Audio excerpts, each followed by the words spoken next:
This is Fantasy Banter HQ. Bold takes, sharp analysis, and zero filters. Do you think CeeDee Lamb's a hologram? After seeing the way his leg was moving, I don't think he's real. I think it was AI, or he's a like an Optimus robot, or he's a hologram.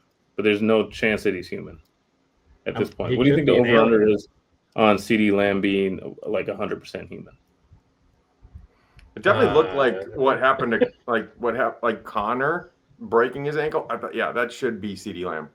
Yeah. Yeah. Well, Connor's human, so it broke him, but CeeDee Lamb is made of like rubber. Fucking titanium or something. Connor's broke in half, right? I didn't get as good a look at it as I did. I didn't see it at all. I think it did because they wouldn't show it again. Yeah. Like he was just on the field and then they carted him off and then they placed it in like a cast or some shit and then carted him off. So they say Connor's out for the season, but is he out for the season or is he out for the rest of his life? That's the bigger question. I thought Chubb was going to be out for the rest of his life, but he came back and did well enough. The ghost of him is back. The zombie of Nick Chubb has returned. It's true. But has Nick Chubb actually returned is the question. I think he's an imposter. Yeah. Yeah. He had somebody cloned. It's Mick Chubb. Mick Chubb, not Nick. Mick Chubb, Nick's brother. Mick. We're going to put another dash down. So we're going to make it an M instead of an N. What I think we need to do is go over some fantasy football games. I think we need to recap what's happened this weekend. And when we come across a game that requires a little bit extra time, because there's some news that happened, we should take that time. But if we come across a game where everything went as planned, we're just going to go over it really quick because we want to give the people what they need. We don't want to waste no one's time. You know what I mean? We want to give the people what they need and what they deserve. And we actually record this while the Monday night game is going on. So if anyone seems alarmed because, let's say the Ravens are losing and we want the Lions to lose, then that's why. Looks like it's 14-14 right now as we're recording this. Should we go to the most exciting game first? Yeah. Okay. Dolphins-Bills. All right. I thought you were going to say the Vikings and Bengals. Yeah. Okay. Same. No, Dolphins-Bills not the most exciting game, but they actually Dolphins almost pulled that one off. They did. It was close, man. It was a close game. They had the drive at the end, didn't they? A little bit of back and forth. We didn't cover this game on the last podcast, I don't think, did we? No, I don't think we did. All right, well, we're gonna go ahead and we're gonna discuss it then. How come Tua can't get more than like 150 yards anymore? Checkdowns. That's all he does. He has Tyreek Hill on his team. It's crazy. The only thing I could possibly think of is they got the game tape on him. Anytime somebody has a fantastic season, you got to watch out for that the next year, because if those D coordinators get a good game plan against them, then and figure them out, and they can't make adjustments on the other end, then he's done. And that might happen to Tua and the Dolphins because he was gangbusters a couple of years ago, and it seems like everybody's got him figured out. So you think it's probably like the entire Dolphins offense, right? Tyreek and Waddle each 5 receptions, 49 and 39 yards, 49 for Tyreek Hill. Both had a touchdown. They both had very similar games. And I know that, Justin, you were avoiding Waddle. Are you still avoiding Waddle and Hill? Because it kind of seems like they're coming around fantasy-wise. It was an encouraging game. They both got in the end zone. It all depends on your other options. I'm not eager to start either of them. I have Hill in a league, and I start them out of necessity. Until I see otherwise, I'm not going to go out of my way. Okay. Meanwhile, he's my wide receiver elite 2 in my undefeated league. So I'm going to have to keep throwing him in. I got to keep the luck. Going. On the other side of the ball, James Cook continues to cook. It makes sense that his last name is Cook because that dude is cooking. I've been trying to avoid Cook his entire career, and I regret that now because he's a beast. 19 for 108 on the ground. He averaged almost 6 yards a carry, had the touchdown. Where do you think Cook ranks? Where do you think Cook finishes this season? Do you think there's a chance he could end up being top 3 running back this season? Definitely. I don't He think could so. be. I mean, you ask I if think he he could could be. be, but I mean, they're using him a lot more than they did last year. It seems like he's getting more run. So he also had 2 touchdowns this week, didn't he? I think he only had one. I know we had one rushing. Yeah, one rushing, Hmm. no receiving. So One rushing. It No, seems like he's gotten better with his skill set every year, and he looks absolutely on fire. And the Bills are done playing around, and they give him the ball at the goal line. They're giving him plenty of opportunities. It seemed like us as analysts and fans were trying to find every possible reason that he's going to lose his job. It's always the guy behind him is going to get more work, but his skill set is separating him from any other competition. And so he looks better than Dalvin Cook has ever been.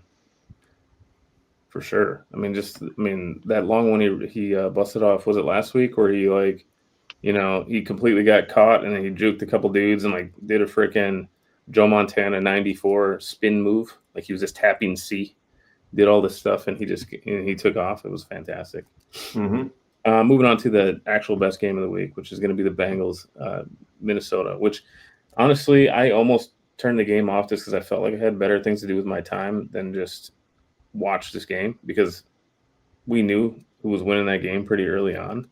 And of course, it was the Vikings D, because when you really look at it, Carson Wentz, it's not like he lit the world on fire, 173 yards passing. And so I think some people are probably looking at this situation like J.J. McCarthy screwed up because now Carson Wentz came in and they scored 48 points. When you look statistically, he didn't do a lot, but he did look really confident when he was throwing his 2 touchdown passes. For fantasy reasons, I'm not rushing out to grab Carson Wentz. However, Jordan Mason, 16 for 116 and 2 touchdowns. I had him starting in 2 leagues. Rest of the season, where do you think Jordan Mason could be top 10 running back, or are we thinking that as soon as Aaron Jones comes back, he's going to be shelved again and he's going to lose a lot of those touches? I don't think he'll be shelved. I think you got to go with who's hot, right? And Aaron Jones really didn't do anything the first. They've been weeks, using Jordan Mason more than Aaron Jones, anyways. Even though Aaron Jones was getting the start, but I think even though if Aaron Jones comes back, if Mason has another game like that, I can't see the Vikings going away from him for right now. One thing that stuck out to me was watching Justin Jefferson on the sidelines smiling and laughing and stuff like that, because I just feel like at some point he's got to be pissed off that he's being underutilized. He had 75 yards, averaged 15 yards a grab, but you think a guy like him, because he's on pace to beat all Randy Moss's records and stuff like that he'd want to keep his production up, and these types of seasons would irritate him. Dustin, what do you think about that situation? Do you think at some point we're going to see Justin Jefferson get pissed off, or do you think as long as we're winning, he's going to be smiling? No, I think he's a team guy. I think he wants to get his numbers, but I think his numbers will come with time. 75 yards is not a bad game for him, especially the way we're trying to win the games right now with defense and running the ball. So I think that as long as we're winning, he's going to stay happy. He seemed a little disgruntled the last couple of games because we lost last week, and I would say that we got to keep getting him the ball, and his numbers will come. Yeah, no, it's kind of like sometimes you look at these players and you're like, wow, they really haven't done much, and then you look at the end of season, numbers, and you're like, oh wait, that dude had 1,200 yards rushing or whatever. And so you think by the end of the season, JJ, he's not like he's doing terribly, but he was probably the second or third wide receiver off the board, right? Mm-hmm. And he's not really performing like the second or third wide receiver off the board at this very moment. Do you guys think JJ is a potential buy low? We mentioned not here in Minnesota. Not here. Part with him, but yeah, here I don't think anybody's going to be moving him. But if you can find someone that's willing to sell, then I would say he's a buy low. As far as the frustration thing goes, I don't know. These players, these coaches, they know it's a long process. They have a much different mindset than us. And students of the game kind of look at. We had no Darisaw for the first 2 games. Our line's an absolute disaster. JJ was getting 0 time, and O'Connell was kind of taking it easy on the game plan with him. So I think in the in the film rooms and when they're talking about their strategies, they all understand that it's a long season and that they're going to get some of these things figured out. So we've never really seen JJ throw a tantrum before, so I don't foresee that happening anytime soon. Rest of the season, Justin, would you rather have Smith and Jigma or JJ? I'd rather have JSN. Okay. Would you rather have a Dunze or JJ? I'd still probably stick with JJ. Okay. What about Neighbors or JJ? Ooh, that's a tough one. I'd still probably stick with JJ just from the consistency standpoint. After seeing, Neighbors he's got that skill set, but it seems to be boom or bust. And now the Chiefs kind of gave the game plan of what to do against the Giants to kind of manage Neighbors. So I'd still stick with JJ there. Yeah, I was really disappointed to see Neighbors get bottled up the week after Shebass kicked my ass with Neighbors. It's always the way it works. Now, it's good to see the Hawkinson's resurgence here. 5 for 49 and a touchdown. Of course, he was wide open on that touchdown. I think they were thinking that we were done passing to Hawkinson or something. Just a really nice route, probably. But Jamar Chase, 5 for 50. Would you rather have JJ or Jamar Chase the rest of the season, Justin? You don't want to say it because I don't know. I want to hold judgment. This moment, I'd probably say JJ, but that's recency bias. Mm-hmm. I've seen Browning actually do a decent job last year, but against the Vikes D, he looked just like garbage. So, I'd go with JJ at this very moment. So, even JJ with JJ McCarthy? Yeah, I'm still confident that McCarthy's going to be just fine. It's a long process. Mm-hmm. Let's see him with a good line with his full host of all the weapons. Addison back, taking some pressure off of JJ in the secondary. So I got a league that I'm in with a guy who's a Packers fan, and he likes to be a smartass. It's a 2 QB league or a super flex league, and he decided to. Who did he take out? Can't remember who he took out, but he took out a real nice starting quarterback out of a super flex and threw in Browning. And I know he did it because they were playing the Vikings, and he wanted to be able to beat me and talk shit. And it didn't work out for him. Browning had like 6 points. This is Biggie. I don't know who he. I can't remember who he benched, but whoever he benched did a heck of a lot better than whoever. Are you going to win that game? What's that? Are you going to win that game? Oh yeah, definitely. Who did he take? I'm gonna look really quick. He took out Geno Smith. Geno Smith had 26 points, and he put in Geno Browning Smith 5.9 points. Geno Smith is playing terrible. Yeah, he had first 10 passes last week. He had 3 interceptions. So, I don't blame him for. Last podcast we talked a lot about how it's been a tale of 2 dramatically different games for a lot of circumstances. Geno Smith was one. He had a great first week. Yeah. A terrible second week. You know what? And the third. So now it's 2 out of 3 that he's had good weeks. So take what you will from that. But, when you're dealing with both ends of the spectrum, you're not really quite sure what you're getting. Is it the player and his ability and his circumstance, or is it maybe that one defense had a good game plan and that defense is better than we anticipated?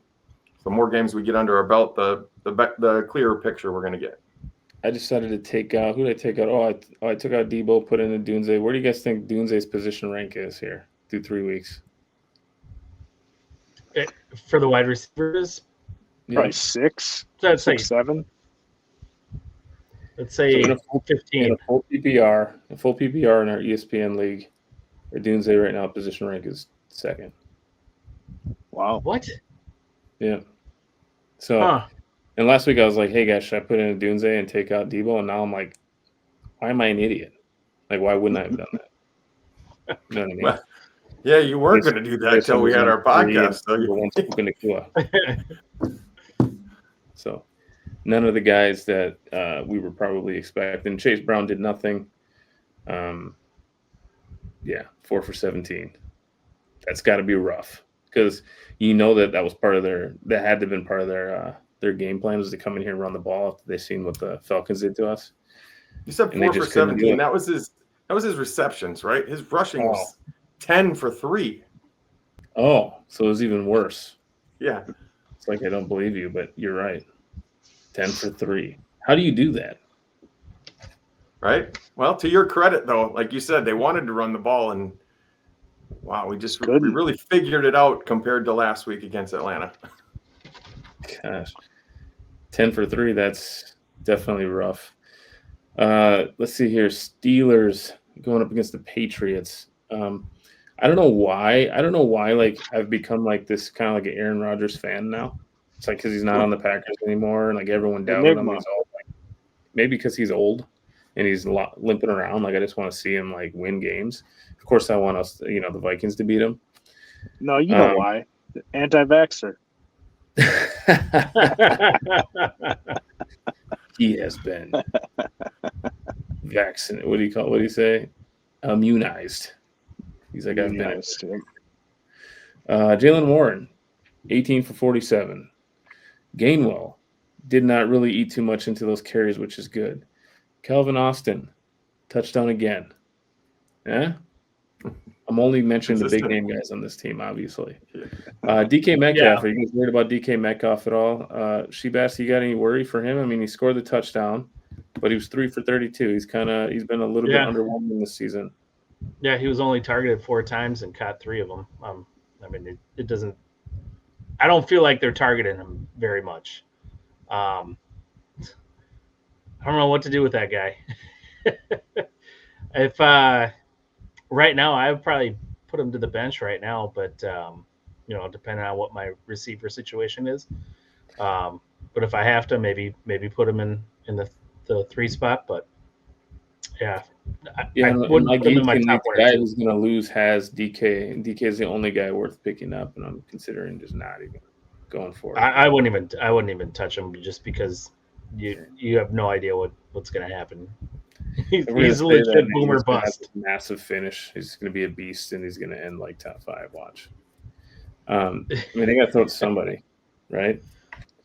Yeah. It looks like Rodgers likes Austin, though. I mean, that's who. I feel like he's been targeting him more than DK Metcalf, which you would think would be the opposite, but unfortunately, that's the way it's going right now. Yeah, I'm the guy that called that at the beginning of the season. I would think it has a little something to do with how he's getting the majority of the difficult coverage. Yeah. So it's opening up those opportunities for the others, but skill set will win out here and there. I mean, fortunately for those of us that do have DK, he's bailed us out with a touchdown in 2 of the games. So it is a little frustrating only getting that 30 yards or whatever he had, and then 40 yards that first week. So you do hope for more, but the skill set's there. I think the opportunities will come. Yeah, and if the averages end up working out, kind of like your theory, if he's going to end the year with 1,100 yards anyways, hopefully it all comes in a big chunk right around playoff time. Moving on to the other side of the ball, Patriots, my 2 favorite receivers, Diggs and Booty, running around out there together. Neither one of them did much of anything, actually. And so, Booty 2 for 28, Diggs 3 for 23. The top receiver on this team, Hunter Henry. Yeah, who would have seen that game? Huh? He had a big game. Yeah, 8 for 90 and tutties. Ramondre had a few grabs. He also had a couple fumbles. Yeah. One into the end zone. So he got benched. There is that. Yeah. There you go, Stump. 4 for 18 on the ground. Yeah. Well, are you telling me to eat some crow? Is what you're saying? Because he was. It's just Patriots running backs, man.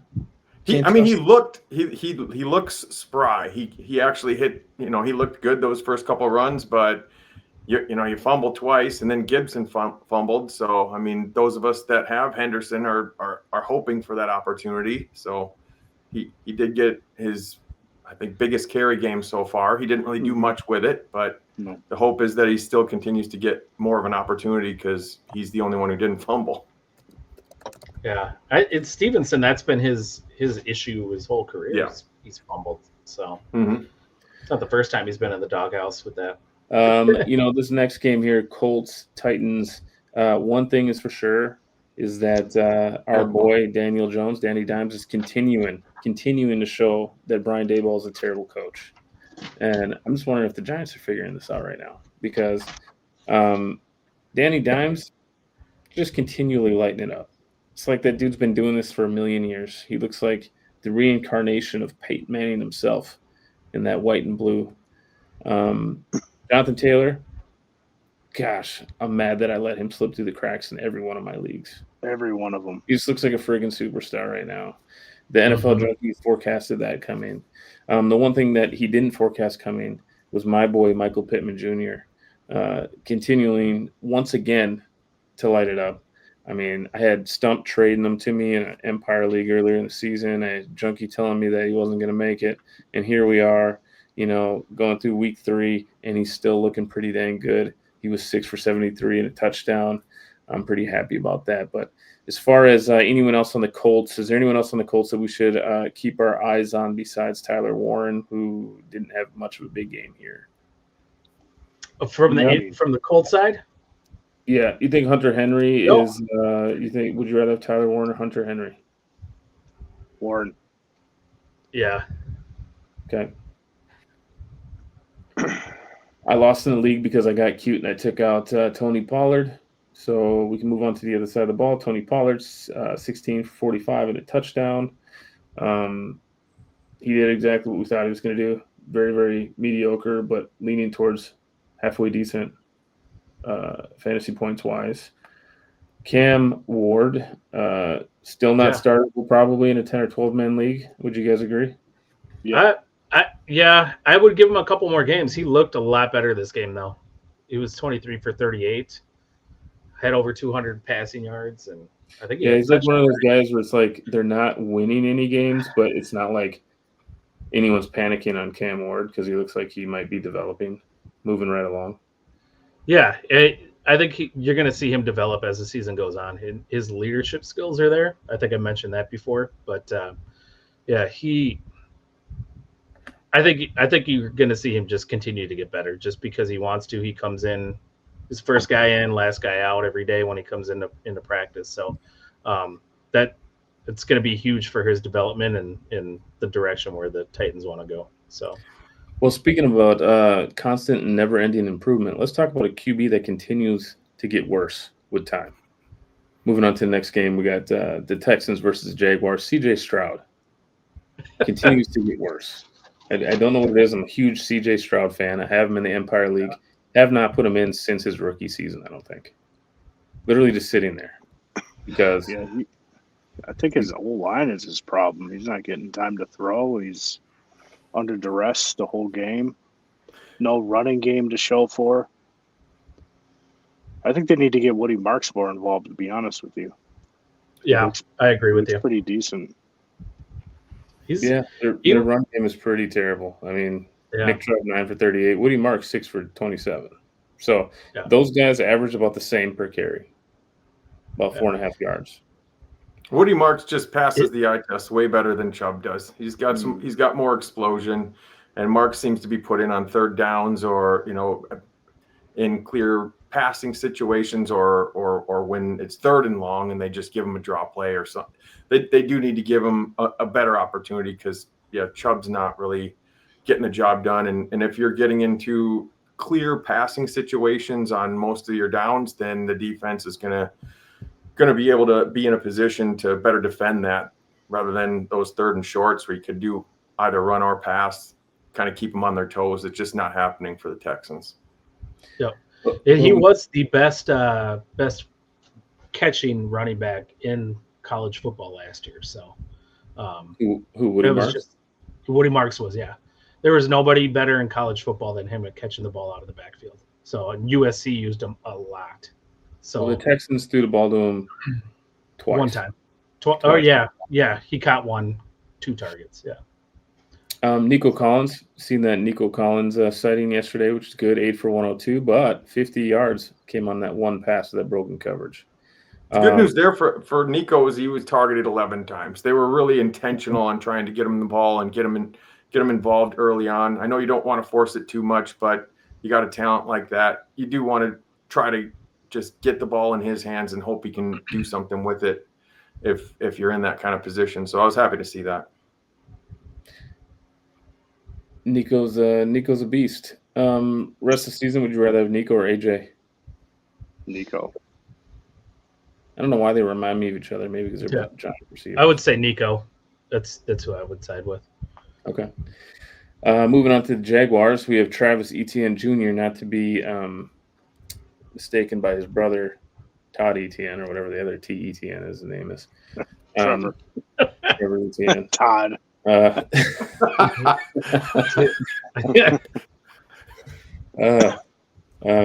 How come a lot of kids want to make it to the NFL and they just can't, but then you got these brothers that just both make it?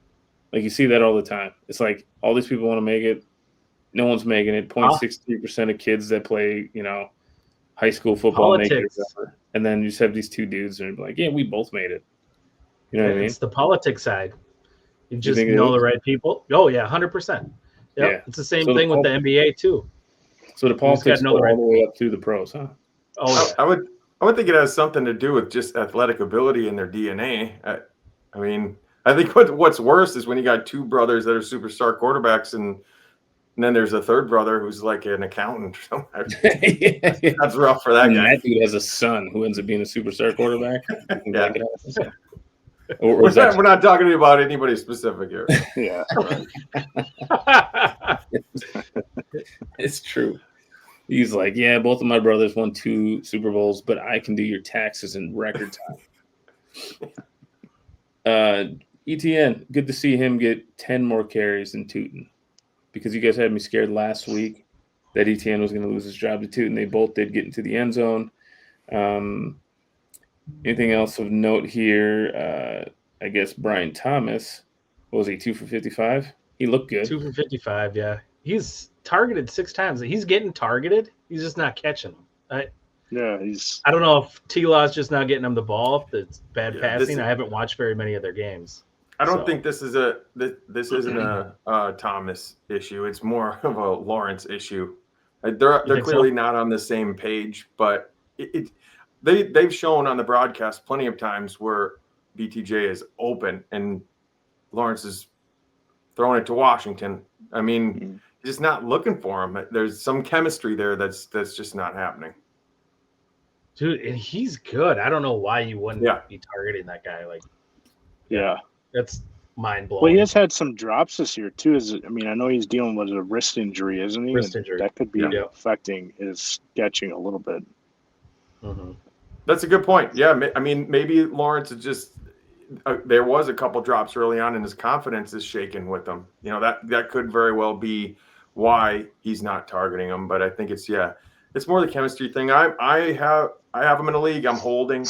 Definitely, if you're trading him now, you're trading him at the lowest possible point. But I still think he's going to come around, and the talent is it's there. So, well, if you're Brian Thomas Jr. and you're watching this podcast, there's only one option for you right now if you want to start getting the ball.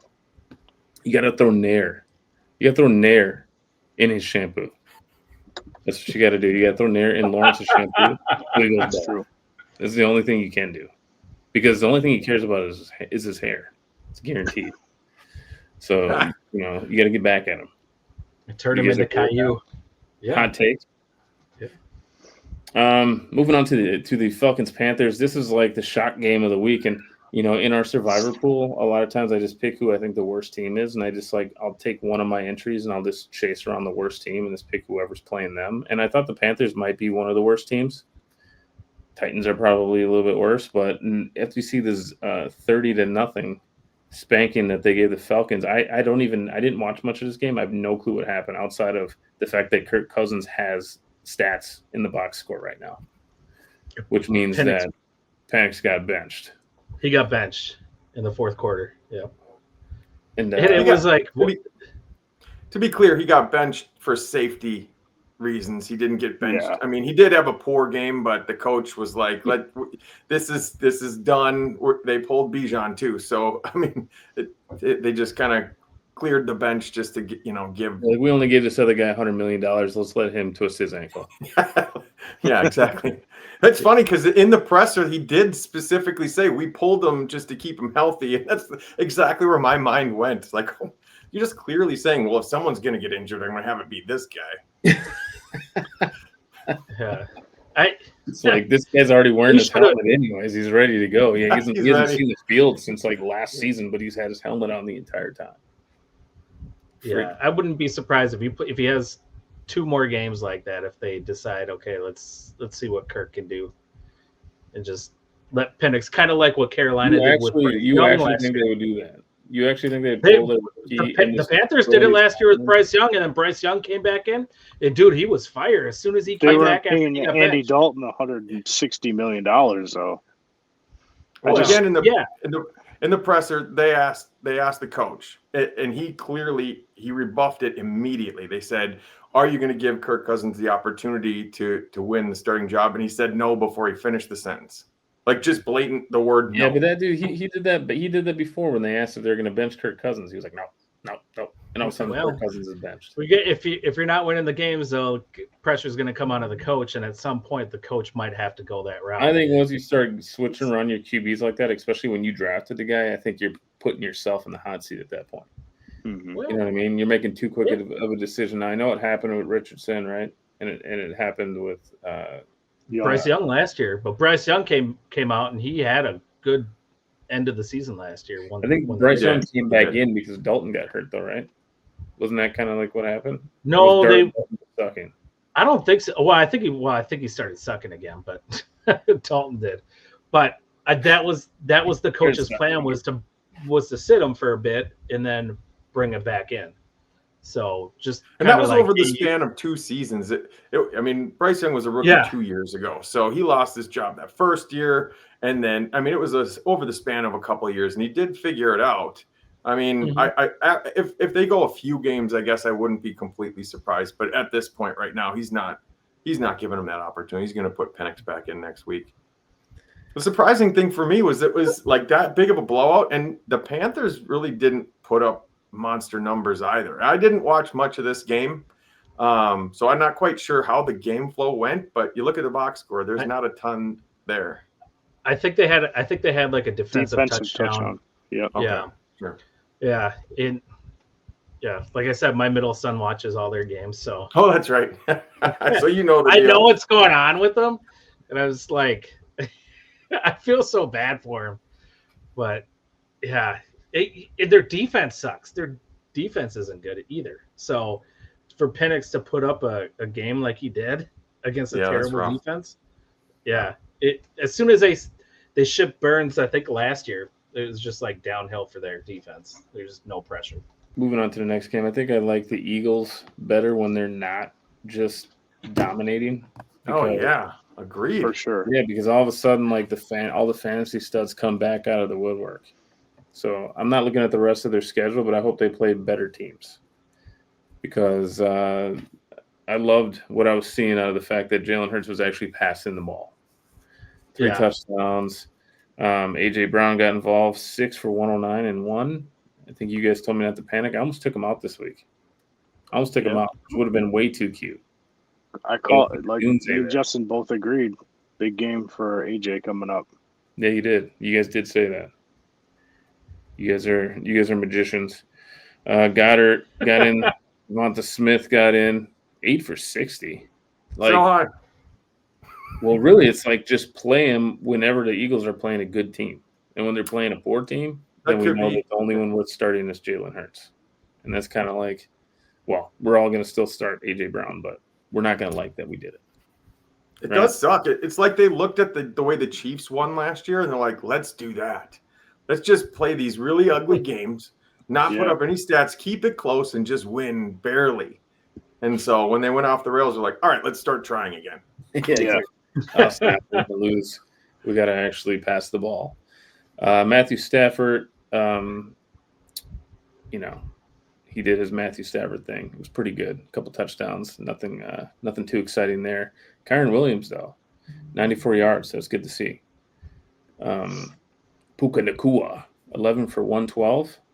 That dude's a beast. I really did think Devontae Adams was gonna hurt his fantasy production a little bit, but it didn't. And Devontae had a good game as well, 56 yards and a touchdown. Yep.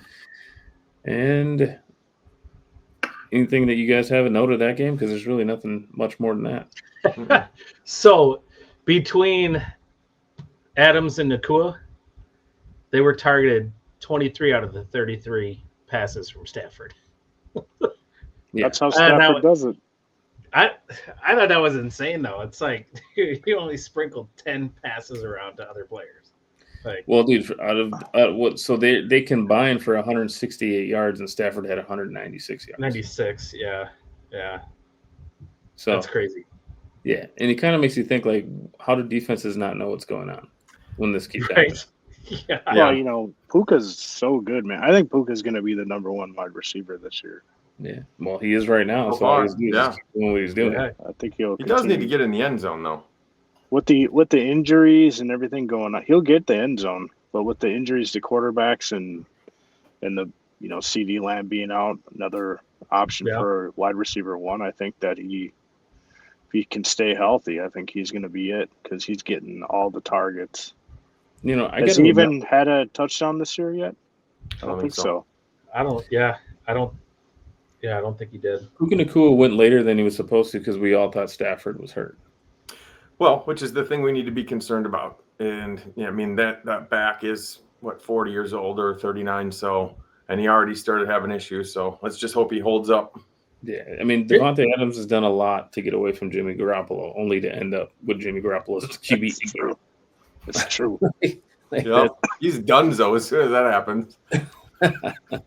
But don't forget, Stafford has that sleep number bed, so that might help. Yeah, there is that. Yeah. Oh. And I think he also drinks like virgin blood or something like that because he's been in the league for quite a while. Yeah. And he's maintaining his youth. Yeah, the Church of Scientology isn't too far from his house, I don't think. So he eats placenta. Yeah.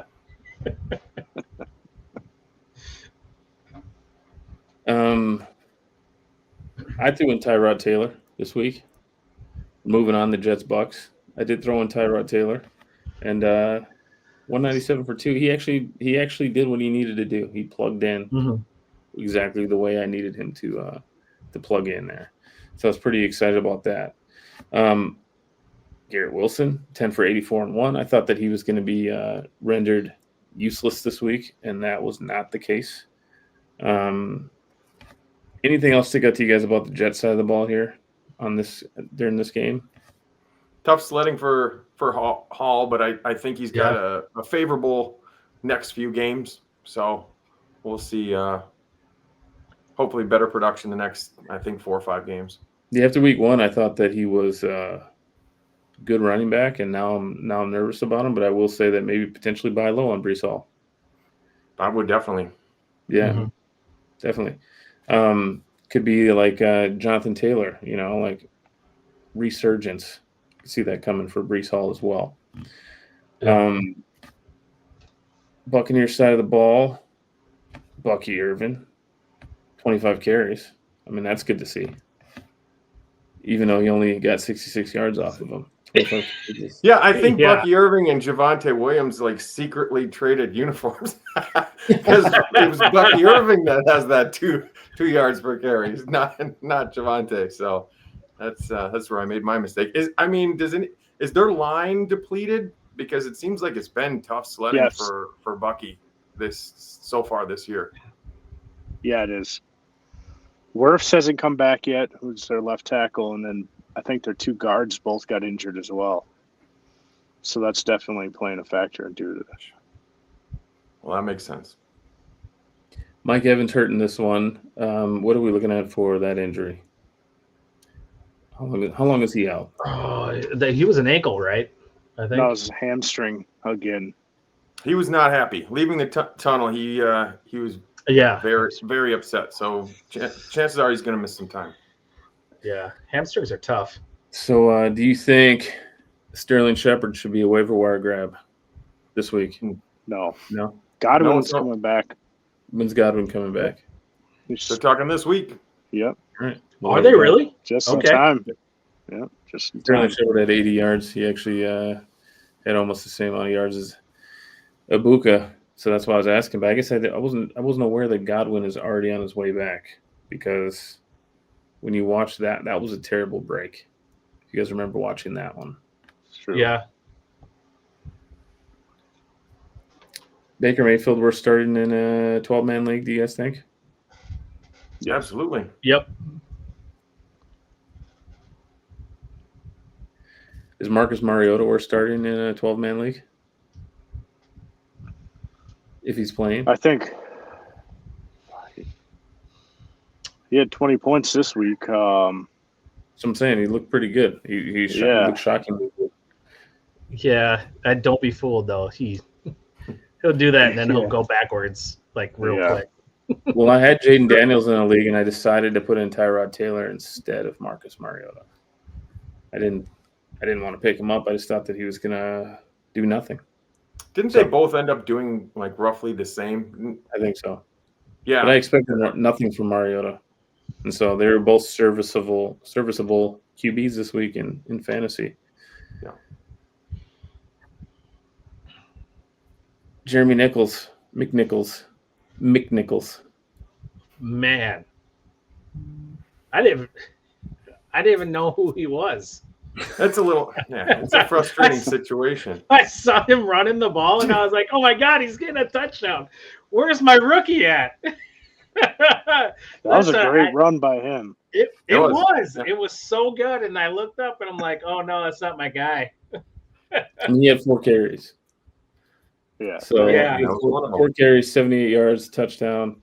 And we know that Eckler's out, and we know they traded our boy Brian Robinson. So do you think that you can see this guy stepping up and being their guy just because he had those long runs, or do you think he's going to be relegated back to 4 carries again next week? It's probably going to be split between Krosky and McNichols. That touchdown run was fairly early in the game, and it didn't really warrant many more carries. So I would say, yeah. That was a 60-yard touchdown, and he only had 78 yards. Yeah, I would say. Well, so far it looks like it's just going to be a committee between all three until one of them can separate themselves. And if busting off a 60-yard touchdown ain't going to separate you, nothing will. And that's what that game. Was that? It didn't that game. No. Like I said, it was early on, and then he ended up getting 3 more carries. So, and then later on, McLaurin got tackled at the 1, and they gave Bill the goal line carry. And this was after McNichols busted that one off. So it seems like they were deliberately trying to have that committee, trying to give everybody opportunities. Mm-hmm. I think as the season goes on and Bill gets a little better at pass pro, he'll be getting more carries. I think that a guy to not let go of. Obviously, he had a touchdown. Somebody you're not going to let go of anyways. But I think you could keep some hope in what he has to offer the rest of the season. Agreed. But also, Bill's longest run was 9 yards, and Mariota had a 22-yard rush. So, speaking of running backs here, moving on to the Raiders side, Ashton Genty, anything to panic about with him? 17 carries, 63 yards. I think that he's actually in my guillotine. He's going to be available out this week as well. What do you guys think about him? Junkie, what's your thoughts? You have a smirk. When I said his name, you smirked. It's painful to see. He's playing Chicago, I think, this week. So I'll have a better answer after this. So far, it's not looking good. I read a stat that he has like 144 yards this year, and 146 of them are after first contact. So he's obviously, the line is doing him 0 favors. So Genty, Scadaboo, Judkins, rank those, Justin. I'd still go with Genty. Yeah, I would definitely still go with Genty. It's like still early on, and you just got to hope he figures it out. But Judkins next, and then Scadaboo. I'm gonna go Judkins first, and then Genty. And we're not even talking about that game, but I will say this: picked him up off the waiver wire. I think I already mentioned this. Yeah, And I yes, have you did. not looked the guy who dropped him because he got drafted in like one of the final rounds of that league, and he was dropped. And so I texted that guy before the week that he screwed up, and then he busted off the 94 yards and the touchdown. And then, of course, I texted him again just to remind him that he screwed up. And then he reminded me that he's sitting on my bench because I didn't put him in. I didn't put my money where my mouth is at all, but I still was talking that trash. Still possible suspension though, right? I mean, that hasn't been determined yet. Right. The charges got dropped though, didn't they? Yeah, I don't think they go hand in hand. They are talking about there being a possible suspension still. Really? Yeah, and I think a lot of people panicked too because he was out for a while and then he wasn't reported to camp and then he didn't sign his contract, right? And then it kind of looked like he wasn't even going to play at all. Like nobody was even going to. Yeah, it kind of looks like the Browns don't know how to manage players. Like that's what it feels like from the outside looking in. I mean, they had Johnny Manziel. Well, that's for sure. I mean, personally, I'm kind of pissed about the whole situation because if it wasn't reported the way it was reported, I would have drafted him in our stupid Empire League. So I went and drafted Caleb Johnson and made all these trades to get Steelers on my team and Pacheco and geez, yeah, hindsight. I'd much rather have Judkins right now. It's always 2020, dude. It's always 2020. He looks good. But like Shebass said, the way it was being reported, the way it was looking, they were saying, man, he might never play. Yeah. I know I stayed away from him. Week 2, he's playing. It says a lot about his talent because they went through all that, no practice time, and then all of a sudden he's getting all the carries in week 3 and 100 yards and a touchdown. It's pretty impressive. He is a good back. He was really, really good at Ohio State. So it just that off the field stuff just kind of messed everything up for him. What do you guys make of the Trey Tucker 9 targets, 145 yards? Literally 8 for 9, 145 yards and 3 touchdowns. How do you guys feel about that? Because last week we said Jacoby Myers is the only receiver that exists there. Right. I still feel that way. Maybe Gino found a target he likes now. I mean, he targeted him 9 times. The guy caught 8 of them. So this is like his 3rd season, right? I think this is his 3rd. I think it's worth a waiver wire pickup. I would start him. You know, if you could string together a couple of decent targeted games, then maybe you could. I mean, it's similar. It's similar to Quentin Johnson earlier. I was like, "Oh, this is a fluke game. I'm not even going to put a bid in on him." And he's been out targeting Ladd. So it's like you got to grab that guy and just let him sit on your bench. And if he's getting multiple, target game, games where he's getting that many targets in a row, you might want to throw him in. Well, you mentioned Trey Tucker, and on my screen, and on your screens too, Justin's the top right square, and you're the bottom left square, and it looked like Justin looked down at your square when you said his name, like he just like he's like when you were like he's worth the waiver wire pickup, and Justin looked like, are you grabbing him? Because I'm grabbing him. That's what it looked like to me. Oh. So I'm just gonna throw that one out there. Brock Bowers, very mediocre game. He's still dealing with that knee. I think he'll come back. As soon as he gets healed up a little bit better.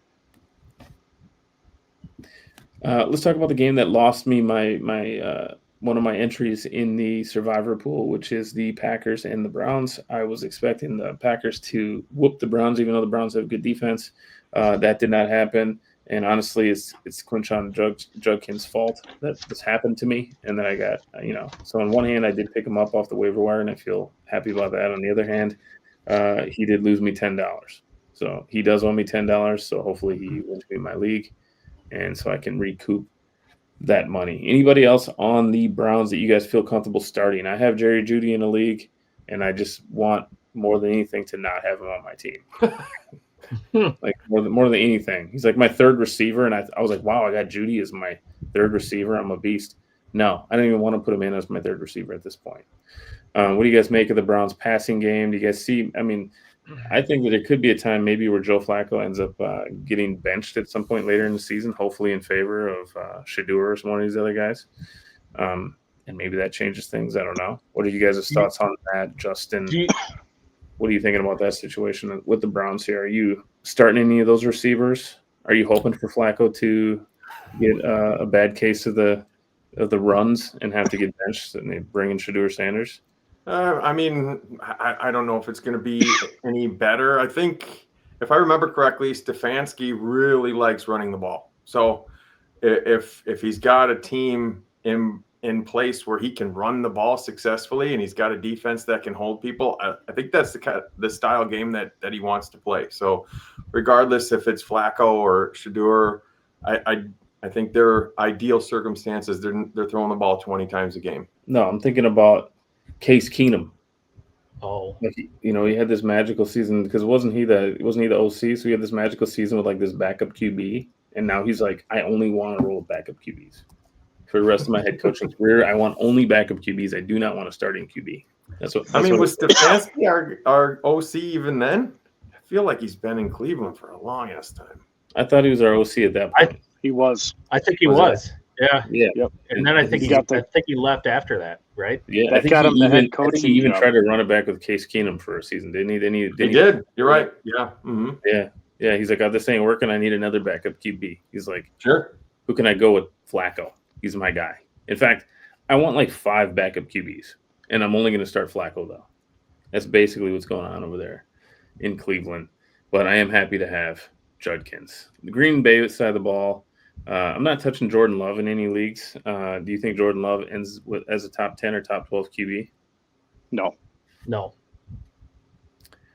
Yeah, he's just basically he's Jared Goff. Jordan Love and Jared Goff are the same guy. I think disagree Jared with Goff is that. way better than him. Yeah. You'd rather have Jared Slump Goff? just Yeah. yeah. I don't like either of them It- personally. I just don't see that sense of urgency sometimes when Love's playing. At least Goff has that. Like, hey, it's game time and let's go.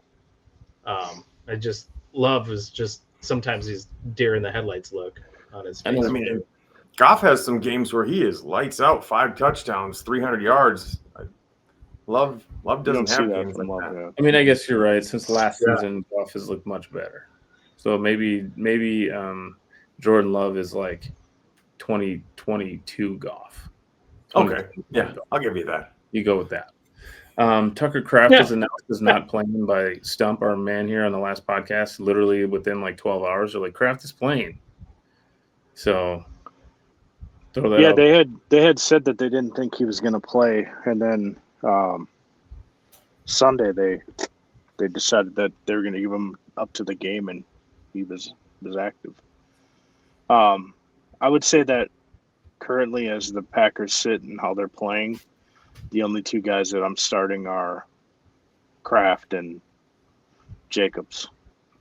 I don't think there's anything else you want there in their defense. Yeah. I'd have to go ahead. Golden had some catches this game though, so that was he had like a 5 little bit catches. better than this first. Yeah, 52. The yards. problem is you're gonna say the same thing about Wicks next week, and the same thing about Dobbs the week after that. Yeah, because Wicks blew up 2 weeks ago, and then last week, Golden had 61 yards or something this past week, which ain't shit, Yeah, 52. So. Yeah. Moving on here to the Broncos and the Chargers. I don't know what it is, but the only team that I enjoy watching in that division is the Chiefs, and I don't even really enjoy watching them. I hate that division. I don't know why. AFC West is just not – I don't like it. Like, when these games are on, I'm like, who cares? But I used to love the Chargers back in the day, San Diego. Don't care that much anymore. But Justin Herbert, 300 yards again and a touchdown. So Justin Herbert is actually passing the rock. Good to see some production out of Hampton. I had him in the league. He's the one that I actually benched Judkins, and I had Hampton in, and I was going to start regretting that. But it's Hampton season. It is now. Yep. Najee's out with a torn Achilles, it looks like. So Yeah. Kind of I'm seems sure like they'll bring somebody in there to still split a little bit, but I think it's, and he looked good this week too. So I think it's your your window to buy low on Hampton is probably gone. so everything just went spiraling downhill with that eye injury. Wasn't that eye injury like a fireworks accident or something? Yeah. Yeah. So the dude has a fireworks accident, and then it caused him to not get in football shape, and then he tore his Achilles. The whole thing was Yep. spiraled. But Conklin, nothing. No I was interest. thinking Lad McConkey. I said Conklin. I was gonna say what? Same. Bring that back. McConkey is just taking the back seat to the other two, which is a little disheartening for all those people who paid up for McConkey, including myself. Yeah, I knew right away not to pay up for McConkey. Like everyone loved him at my drafts that I went to, and I didn't want to touch him. I wanted nothing to do with them. Same, And- 0 shares. Yeah. Mm-hmm. 0 shares of him. And the Quentin Johnson thing is kind of wild that he's actually putting up numbers. 6 for 89. Keenan Allen, he's probably still their top receiver, isn't he? Keenan Allen's still the guy. Yeah. You know, the reason I stayed away from any of the Chargers receivers was because just last year I didn't feel like they threw it a whole lot. So Yeah, and this year they just decided and now to turn it's just the whole thing dude, upside down and start throwing it again. But the more important thing that we need to talk about in this game is Marvin Mims. He had 1 reception for 4 yards. There was 2 bombs. There was 2 bombs that Knicks missed. Yep. Mims. Yes. Dang, I wish he would have connected with both of those so both of you guys could eat crow because I drafted him. Yeah. In an Empire League with my 3rd round pick. Yes, you did. So Cory, are you dropping him? Well, there's nothing to pick up, so Oh, okay. Trey still Tucker. waiting for him to catch those bombs. J.K. Dobbins, 83 and a touchdown. Always good to see. It's like next year I'm just going to save my money. I'm just going to grab these old dudes like Javonte and J.K. Dobbins and these other guys, and then I'm just going to go. Dobbins had like -4 yards through the first half, though. Mm-hmm. And then Yeah. he came out and had like a big 63-yard run and then a 19-yard touchdown. So Do you think we're seeing a sophomore slump out of Bo Nix? I think are we seeing it right now? That's my question. yeah, I would say Yeah. he's slumping a little bit. Yeah. His throws are off and yeah, he doesn't look good right now. I've never really been a Bo Nix fan, and it might be my disdain for Peyton and how he handled that whole thing at the draft. Quite honestly, it might be, but I just was not pulling for him. He had a lot of surprisingly productive games towards the end of last season, but even in the offseason, I just didn't feel that he was going to come back and continue that momentum.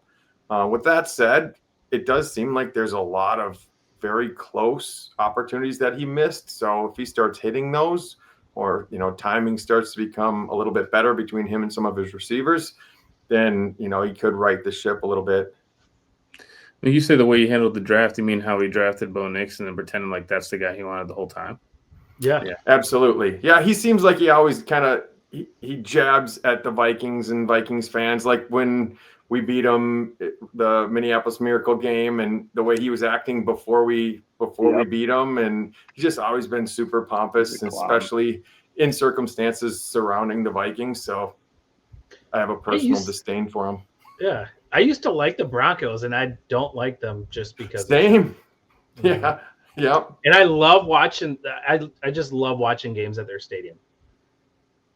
Sure. Well, there's the one I can't even think of the name of the podcast, but he's a Vikings podcaster, and he has that little clip of Sean Payton doing the skull. Yeah. But every time he claps, instead of saying skull, it goes douche. I thought that was just in my head. Yeah, it was a good feeling when we did that to him. Oh yeah. Yeah, it was. Olave, 10 receptions in that game for 57 yards. Kamara, 18 carries. Good to see the production. He only had 42 yards. The Saints are they're cooked, man. They're cooked. They're getting a number 1 pick next season, right? Is that pretty much guaranteed at this point? Yeah, they're not going to win it. I don't know about that. The Dolphins are still in the league. Who's worse than the Saints right now? The Dolphins. Nobody. No. The Dolphins look like they were better. somewhat capable I don't last know, week. dude. Yeah, I mean, I think Divisional the Dolphins game. like Divisional game. implode, but I think like naturally, I think that the Saints are the worst team in the league. And I would feel bad because like Spencer Rattler is just going to play himself into them drafting his replacement next season. Well, he better play better then. Yeah. Poor guy. I mean, he had 218 yards. It wasn't like I do enjoy how we were talking about Sean Payton, and then all of a sudden we're talking about the Saints as if he's still the Saints coach. Yeah, that's true. We just straight up moved on to the next game. Like this flawlessly. The transition was it's great. like it almost looked like a mistake, but actually this is the next game. He did that on purpose. I think the only guy that's That there is true for though. the We're talking about Sean Payton, is and then Kamara. without me announcing that we're moving on to the next game, I just start rattling off all the Saints stuff. Yeah. Then I went on about how the Saints suck, which is 100. Everything that we just talked about is accurate. Seahawks. Did I mention before that the Seahawks have a quarterback, like a dude who likes to win football games? Freaking Sam Darnold. He's the guy. He doesn't even need to have big games. 14. He only had 18 pass attempts, 14 completions, 218 yards, and a couple touchdowns. I know you were mentioning Walker via text message here during this game, Justin. He had a couple touchdowns. It looked like the Saints players were going to have like 1,000 fantasy points, like in the first 6 minutes of that game. I was super nervous. I lost to you anyways, but it looked like it was going to be much worse. Yeah, it was a little frustrating to say the least when they win that big and my Seahawks guys didn't put up just tremendous numbers. Yeah, but don't you kind of want them to save the numbers for later since you were going to get the dub either way? You know what I mean? Well, yeah, since I won anyway, sure. I don't know if that's how it works, but that's how I always think of it too. I'm like, I'd rather just Save I'd rather them them just worse. save I mean, some we of know them that no one's touchdowns getting for next more week. than 1,800 yards receiving, right? So do you really want JSN to get all of them in a game that you already won? I mean, JSN is either going to be like 1,300 or 1,600, so let's go with the 16. yeah.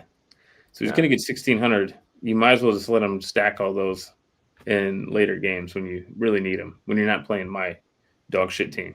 You know what I mean? With all Cardinals on it. I kind of feel like we need to move on to the Cardinals game because we didn't talk about it yet, and I don't want to play Marvin Harrison Jr. anymore. Cardinals 49ers. I want to sell Marvin Harrison. Do you think he's saleable at this point? Oof. No. Yeah, I don't know what you're I going to mean, get yeah, for him. like Trey Tucker, probably. Trey Tucker. He's a big name guy. I actually Gotta be shot out somebody. a trade offer last week before the games of Marvin Harrison for Brian Thomas, just thinking I think Brian Thomas can turn it around. I don't know if Harrison can. And he had some really bad drops in this game. Like horrible. That was Jarris would have caught them shits. Well, Harrison didn't drop the ball. But one thing I was thinking that I just thought that Kyler Murray hated him. But now you're telling me that he was actually dropping the ball, which I missed that part of it. Yeah, if he didn't hate him before, he hates him now. Yeah. So that was He dropped a 40 or 50 yarder, just dropped it, nobody by him, and then he dropped a touchdown, which would have been pretty acrobatic, but somebody with his caliber hands, it wouldn't have shocked me if he caught that one. Do you think his His father? dad's probably putting lashings down on him right now. Get the switch. 6 targets. McBride had 8 targets. No one really had a ton of yards. I mean, honestly, Marvin Harrison Jr. had 44 yards. McBride had 43. So we all know that James Conner snapped his leg or snapped his ankle. That's no good. So are we pretty confident here that Benson's going to be the guy, or are we looking at some sort of committee running back Benson will be the situation? I think Benson Benson will will be be the the guy. guy. Okay. He looked good. 10 for 42. I'm glad I handcuffed Connor in the league that I do have all these Cardinals. Benson's available in 0 of the leagues I'm in also. So he's Right. one of those guys that probably, since it's early in the season, people grabbed and have held on to at least through this point. So Other side of the ball, Mac Jones is better than Spencer Rattler. Changed my mind. Yeah, people be hating on Mac Jones, and he gets the job done. He did last year in Jacksonville, and he's doing it again. So yeah, he's one of those guys. In about 2 years, he'll be playing for the Vikings. That's what I was gonna say. Eventually, KLC will reignite his career and then ship him off somewhere else. Right? He's like, hey QB, you want to get paid? Come play for me for 1 year. Exactly. And then Danny Dimes is like, I already got paid. I haven't done anything yet. Imagine if I was good. And KLC's like, come over here, sit on the practice squad. We'll get you paid again. Yeah, just watch. We just like screwing all these other teams over except for Sam Darnold. That's the only one that looks good. Yeah. Ricky Pearsall. He's kind of looking pretty good right now. 8 for 117. I mean, didn't this guy get stabbed a couple years ago? Shot. Oh yeah, that's right. In his chest. He got shot? I thought he got stabbed. He got shot. No, he got shot for his Rolex. Yep. So this dude got shot. He got shot chasing you down, beat his ass, and then basically didn't really play for the first 6 weeks last year. Yeah. Slowly think about what we just said, dude. This dude got shot in the chest, chased the dude down, beat his ass, and yet none of us drafted him. And now look at him. We should have known just from that situation that this dude was a beast. Drafted him. I traded him for Devontae Smith and Montgomery, and I gave you Henderson. Yep. But yeah, and he was going to. I think he was going to like a fan meet and greet. Is what he was doing. It's crazy. Well, buyer beware on Pearsall, because yes, he's got skills and he's getting a lot of targets, but he's kind of the only game in town right now, other than McCaffrey. You got Kittle who's going to come back, Jennings who's going to come back, Ayuk's going to come back eventually. So they got to be mad they paid Ayuk because he went down immediately, and now they got all these other guys. I mean, what was that? Ayuk was an ACL, right? Yeah. Okay. Which was very early in the year, so I'm sure he was on the pup. He'll be eligible to come back in the next few weeks. So just more competition for targets. So I'm saying if you're going to go out and try to buy, just keep that in mind. Rest of the season, I know how we feel about McCaffrey, but would you guys rather have Bijan or McCaffrey? Yes. Bijan. You'd rather have Bijan? Yeah. Yeah. I just feel like health-wise, he's going to make it through the season. I don't think McCaffrey will make it through the season. I'd rather have Bijan for that reason, but if McCaffrey does stay healthy, he's on pace for like 472 touches right now, which is probably not good for his health. Yeah, he's not going to stay. Yeah. And he's got to get in the end zone for crying out loud. Yeah, I mean, he had 10 receptions last game. Yeah. 10 receptions on 15 targets. Is he second in the league in receptions, Cory? You have that in front of you? I know he's up there. Well, I can see that he's second in the league for running backs.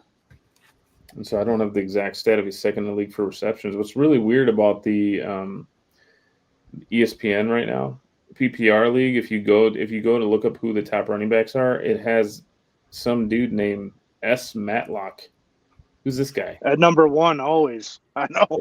At number one, always. I don't know why. He has been the last couple of weeks I've looked, and I'm like, who the hell is this dude? I think it's number 100, and they just are like, let's throw him at one. I guess, yeah. He's right with Jonathan Taylor at number one, tied for number one, right above McCaffrey. So you're just looking at fantasy points? Is that what you're looking at, or are you looking at specifically receptions? I'm looking at fantasy points. Yeah, I was just my point was I think he's number 2 in just receptions. I mean, it makes sense if you look at this week alone. He got what? How many targets did he have? He had a ton of targets. He had 15. He had 15 targets. 10 receptions. Mm-hmm.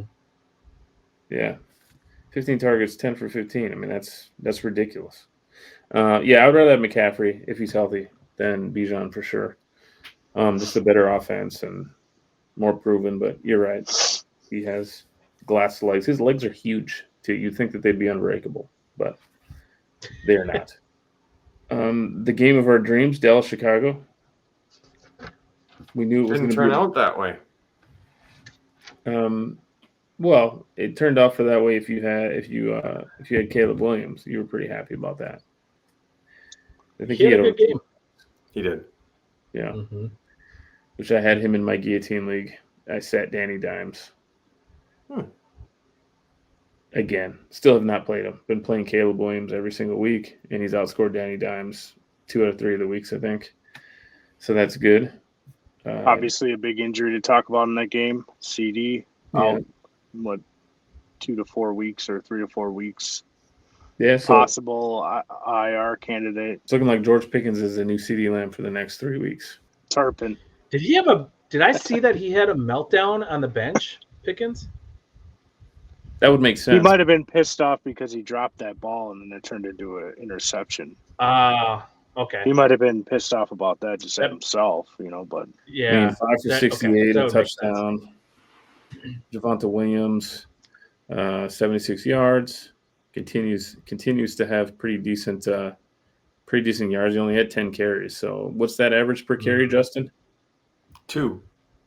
7.6 7.6 yards per carry. he had a lot of targets, I think, too. Well, I know he had a few receptions, 5 receptions for 16 yards. I mean, he's averaging through the air what Justin thought he was going to average through the ground. Chicago side of the ball, Hey, if we're going to talk about that every week, can we talk about the things that I nail every week as well? Because I got a laundry list of those. No. I got the one Javonte stat wrong. And that's all anyone hears about. Right.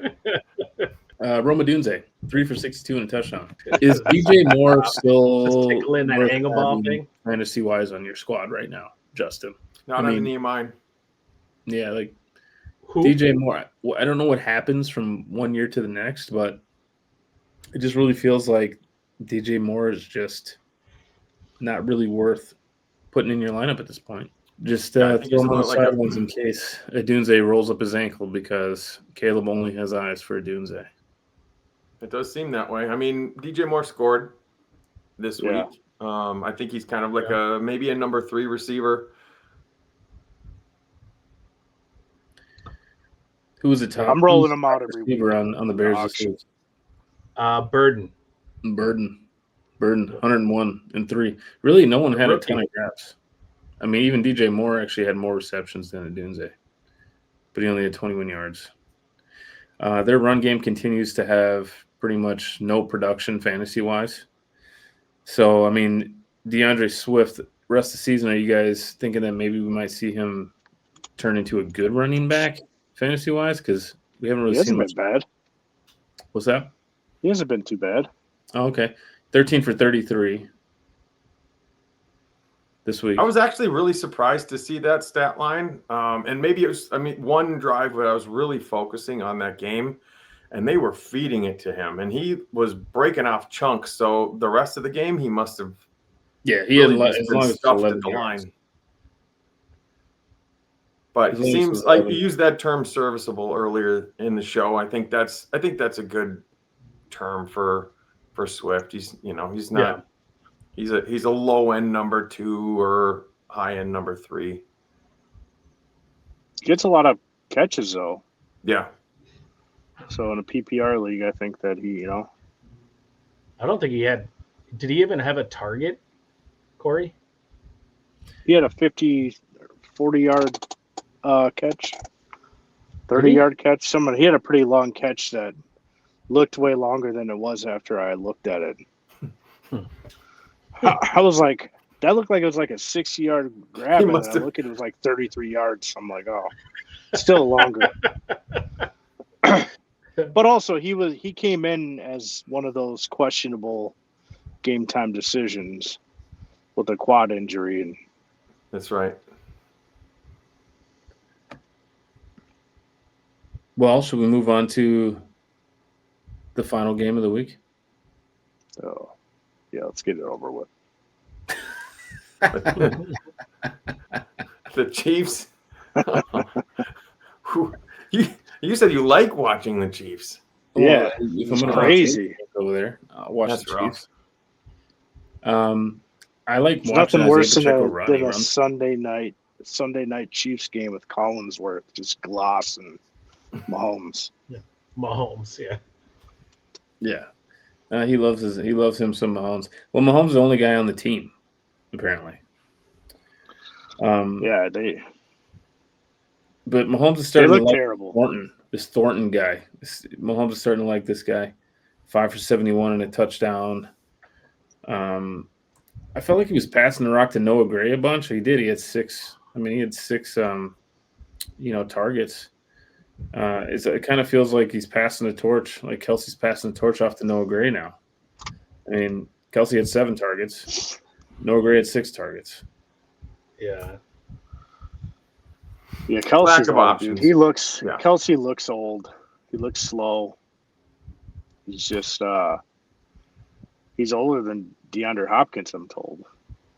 So Is he really? I honestly thought he was gonna retire after last year. yeah. I was shocked that he came back. It's just kind of weird how like these QBs, like they're just like this dynamic duo, and now like Kelsey's getting old, and Patrick Mahomes still seems like he's like at the beginning of his career. And I don't know, some of those passes last night. There was one where To Kelsey. Mahomes pumped, and then he wound up and threw it, and it was behind Kelsey, and Kelsey was never moving to the left. He was going to Mahomes' right. I don't know what the hell he was doing, but he looked better before when he would like look the other way and like throw it. Well, a lot of those routes are option routes based on the coverage that's being played, and just the tight end was on one page and the quarterback was on the other. You'd think that between Mahomes and Kelsey, they would be on the same page like they always had been previously, but just the chemistry all around isn't there. You've got Rashee Rice is out and Xavier Worthy's out. When they come back, it's going to be a much different offense. Hopefully. Do you think, I mean, if we're moving over to the other side of the ball here, because I got to eat some crow on the Scadaboo thing, with Tracy being hurt, do you guys see Scadaboo just tearing it up? Because he had, 18 fantasy points in my league yesterday? Yeah, he had 6 receptions too last night, 61 yards on 8 targets, and they just used them all over the place, kind of like McCaffrey. I mean, did you see that video with Scadaboo just like, always wanting to hit somebody? And at one point he actually like banged heads with like his offensive lineman because he's got to hit somebody. Yeah. Like, I think he's the younger brothers. I think he's the youngest. So he was always getting beat up on growing up. So interesting stat. Yeah. Well, he'll be fun to watch for the next few weeks, but I don't see him sustaining a full healthy season the way that he plays. He's just punishing to those he hits, but also to himself. I don't know how he's going to be able to hold up. And you look at him, you're like, he looks tiny, like Danny almost, but with more muscle to him. Yeah, it's just like Scadaboo or 61 on the ground with 8 targets. I mean, that's pretty good, man. Yeah, averages 6 yards a carry. Another touchdown. Scadaboo or Swift? What's that? Scadaboo or Swift? Scadaboo. Justin, Scadaboo or Swift? Short-term Scadaboo, long-term Swift. Because I just don't see him holding up. I think he's going to get hurt. I don't know. I'm kind of a Scadaboo guy now. I wasn't. Yeah, I like him. I wasn't sure about the comparison to Christian McCaffrey there, except for they're both white guys. That's what I was doing. I was saying because he had 6 of 8 targets, and he reeled in 6 of those 8. I mean, I think yards it's good from scrimmage and a touchdown. So I mean, yeah, but Russ has turned into a check down guy, and I think Russ is done, dude. I think they have to put Dart in this week. I know that they won last week. They're not going to do that. They're not going to do it right now because Dayball. I think they are. He's in the hot seat, man. He's done. I mean, he can't even burn the season. You can't keep rolling Russ out there, and you're on the hot seat, and he's just throwing the fucking ball at the crossbars and fucking. Oh, Hawks! It's terrible, dude. Remember They look terrible. they were saying last year his tagline was going to be like "Steel got it." What do you think his tagline is now for the Giants? Remember the Giants. Yeah. I'm really trying to think of what his tagline was going to be. What was his? What was the commercial everyone was making fun of when he played for the Broncos again? That Subway commercial where he's like, "You feeling dangerous?" I'm feeling dangerous. No, the one where he's like on the green screen and he's like tapping the football. What was that one again? Let's ride. Oh yeah, let's ride. Broncos country. Let's ride. I think in one of my leagues I changed my name to Let's Ride.